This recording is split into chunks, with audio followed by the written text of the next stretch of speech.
Hello everyone, welcome to Kodular full course part 51। আজকের পার্টে আমরা বারকোড স্ক্যানার নিয়ে আলোচনা করব। আর গত পার্টে আমরা অ্যাক্সেলেরোমিটার সেন্সর নিয়ে সম্পূর্ণ আলোচনা করছি, ঠিক আছে। এই কম্পোনেন্টটা আমরা কিভাবে ইউজ করতে পারি সেটা সম্পূর্ণ ডিটেলসে আলোচনা করছিলাম। আপনি যদি ভিডিওটি না দেখে থাকেন তো আমাদের চ্যানেলে গিয়ে প্লেলিস্ট সেকশনে গিয়ে আমাদের এই প্লেলিস্ট থেকে আপনি ভিডিওটি দেখে নিতে পারেন। আর যদি না দেখে থাকেন তাহলে অবশ্যই প্লেলিস্টগুলো চেক করে নেবেন। তো আজকের পার্টে আমরা বারকোড স্ক্যানার নিয়ে আলোচনা করব। তো আমরা এই কম্পোনেন্টটি ড্র্যাগ এন্ড ড্রপ করে নিব, ঠিক আছে। আর এখানে কমন প্রপার্টিস জাস্ট একটা অপশন আছে, ইউজ এক্সটার্নাল স্ক্যানার, জাস্ট এটা এরকমই থাক, এটা এরকম চেঞ্জ করার দরকার নাই। আর যারা জানেন না বারকোড কি, তো তাদের জন্য একটা জিনিস দেখাই যে বারকোড দেখতে এরকম, ঠিক আছে।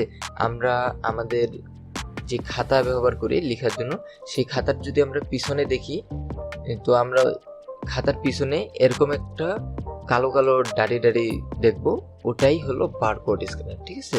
আর ওই দাড়িটার নিচে আপনি অবশ্যই কোনো সংখ্যা পাবেন, ঠিক আছে।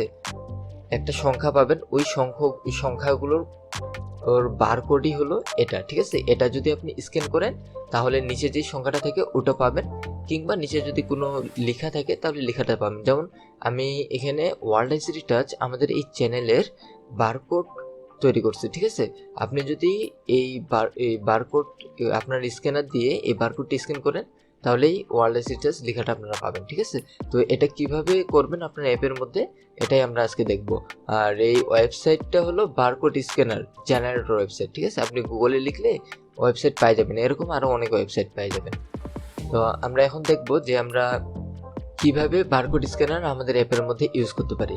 তো তার আগে আমি এখানে একটি বাটন নিয়ে নিব, তারপরে একটা লেবেল নিয়ে নিব লেখাগুলো দেখানোর জন্য। আমি লেখাটা একটু বড় করে নিব যেন স্ক্রিনের মধ্যে ভালোভাবে আপনাদেরকে দেখাইতে পারি।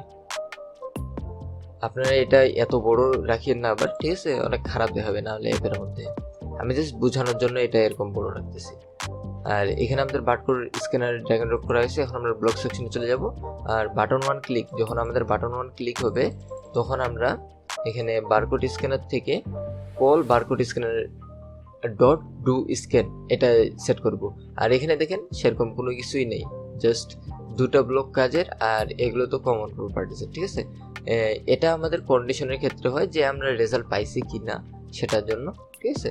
আর এটা ইউজ এক্সটার্নাল স্ক্যানার, এটা আলাদাভাবে কোনো স্ক্যানারের জন্য, এটা আমাদের অতটা দরকার নেই। আমরা উপরে দুইটা নিয়েই কাজ করব, ঠিক আছে।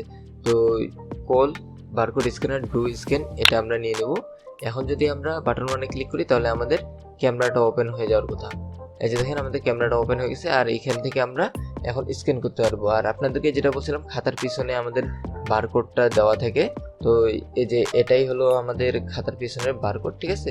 এটা আমরা স্ক্যান করে আমরা রেজাল্টটা নিয়ে নিচে যে সংখ্যাটা আছে লেখাটা ওটা আমরা নিয়ে নিতে পারি। তো এটার জন্য আমাদেরকে আরেকটু ব্লক সেট করতে হবে যে when barcode scan after scan, যখন আমাদের স্ক্যান করা কমপ্লিট হয়ে যাবে তখন কি হবে, আমাদের লেভেল ওয়ানের টেক্সটে রেজাল্টটা আমাদের প্রিন্ট হবে, ঠিক আছে। তো আমাদের সেট লেভেল ওয়ান টেক্সট, এটার মধ্যে আমাদের যাবে রেজাল্ট, অর্থাৎ বারকোডটা স্ক্যান করে যে রেজাল্টটা পাবো আমরা সেটা এখানে সেট করবো, ঠিক আছে। তো আমি কম্পিউটারটা জাস্ট রিফ্রেশ করে নিচ্ছি। রিফ্রেশ করার পরে আমি যদি আমাদের এটা রিফ্রেশ হয়নি এখনো। এখন যদি আমি এখানে বাটন ওয়ানে ক্লিক করি তাহলে দেখেন আমাদের স্ক্যানারটা ওপেন হয়ে গেছে। আর এখানে যদি আমি বারকোডটাতে ধরে স্ক্যান করি তাহলে দেখেন আমাদের স্ক্যান করা কমপ্লিট হয়ে গেল। এখন দেখেন এখানে আমাদের কোডটা চলে আসছে, যেটা আমার খাতার মধ্যে ছিল এই বারকোডের নিচে সংখ্যাগুলো, সেই সংখ্যাগুলো এখানে চলে আসে, ঠিক আছে। আপনারা আপনাদের খাতা বা যে কোনো কিছুর যদি বারকোড স্ক্যানার থাকে তাহলে সেটা যদি আপনি স্ক্যান করেন তাহলে আপনারা অবশ্যই পাই যাবেন ওইখানে যে রেজাল্ট আছে, ঠিক আছে। এখন যদি আমি অনলাইনে যে বারকোডটা জেনারেট করছি এটা যদি আমি স্ক্যান করি তাহলে দেখেন আমরা ওয়ার্ল্ড আইসিটি লেখাটা পাচ্ছি কিনা। তো এখানে বারকোড স্ক্যানারটা জাস্ট আমি স্ক্যান করতেছি, দেখেন আমাদের স্ক্যান করা হয়ে গেছে। আর দেখেন আমাদের রেজাল্ট চলে আসছে ওয়ার্ল্ড আইসিটি টাচ, ঠিক আছে। আপনার বারকোডের মধ্যে যে ভ্যালুটা থাকবে সেটাই এখানে চলে আসবে। আর বারকোড স্ক্যানারে মূলত আমাদের সংখ্যা ইউজ করা হয় সব থেকে বেশি, ঠিক আছে। সংখ্যা আর কিছু ডিজিট, লেখার কিছু ডিজিট।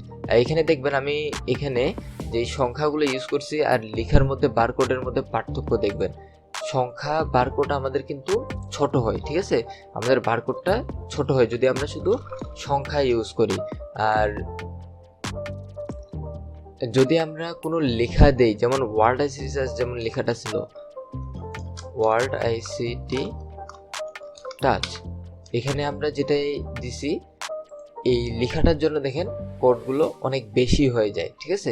আর যদি আমরা র্যান্ডমলি যে কোনো সংখ্যা ইউজ করি সেক্ষেত্রে আমাদের কোডটা এই ইংরেজি লেখার থেকে কোডটা ছোট হয় আমাদের। তো আশা করি আপনারা বুঝতে পারছেন বারকোড স্ক্যানারটা আপনারা আপনাদের অ্যাপের মধ্যে কিভাবে ইউজ করতে পারবেন।